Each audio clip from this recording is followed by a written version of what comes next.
Hello guys, welcome to my blog. अब फेरि हामी गाउँ फर्कियो। हामी चाहिँ इक्जाम सकेर चाहिँ अब हामी गाउँ फर्कियो। इक्जामको गाउँ फर्किनु एकदम रमाइलो भएर हामी गाउँ बिच हुने बाटो छ। अगाडि हाम्रो यहाँ राइड गरेर हामीले जबसम्म आइबन्थ्यो एकदम ल।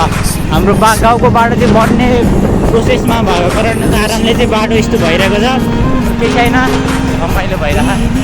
यतिको रमाइलो त गाउँ आउँदाको यतिको भाइ छैन। गाउँ आएको फाइदै भएन नि हामीलाई। बात तो सही है।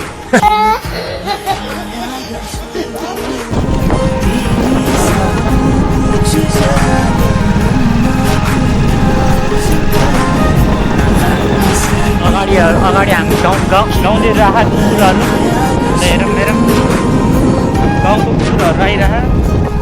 अब हामीलाई गाउँ एकदम रमाइलो लाग्यो। अब गाउँ त हाम्रो गाउँ त रमाइलो हुनु पऱ्यो।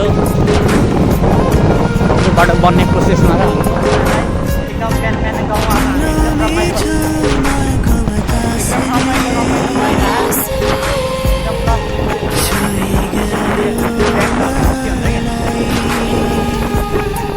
हम गाँव को व्यू हेर्नुहोस् गाइस। ये सब क्या देखना पड़ रहा है? अच्छा है मैं अंधा हूँ। एकदम राम्रो छ। वेलकम भनौँ कि अब के भनौँ अब आफूलाई।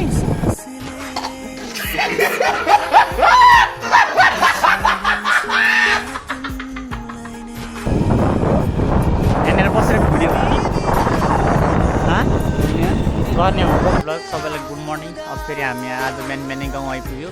गाउँको भ्यू चाहिँ एकदम राम्रो लाग्यो मलाई। हेर्नु तपाईँहरू पनि हेर्न सक्नुहुन्छ एकदम ल।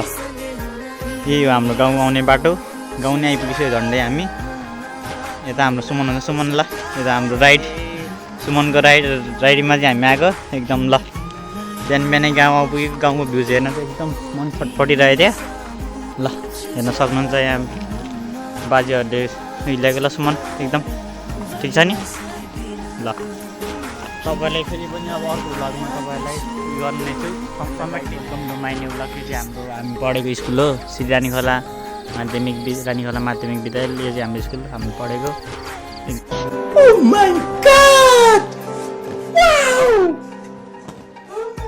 एकदम राम्रो अहिले गेट सेट बनाएको रहेछ राम्रो लाग्यो मलाई। हामी गाउँ आउँदै थियो। गाउँदै गर्दा यस्तो राम्रो भ्यू देख्यो। त्यही भएर मोबाइल भिजेर भिडियो गरिहालेँ ल। हेलो गाइस, हामीले फाइनली गाउँ आइपुग्न लाग्यो।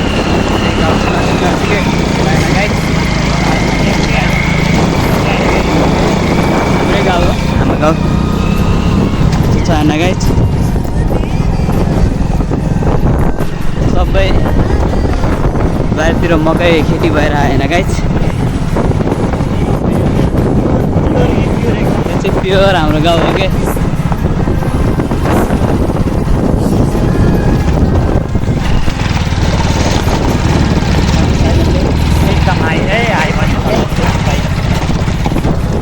त्यस्तो छ हाम्रो गाउँको किन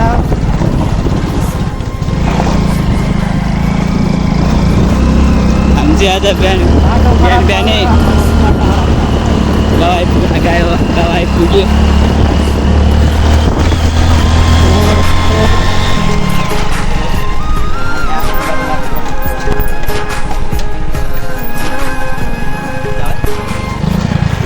बाई बाई।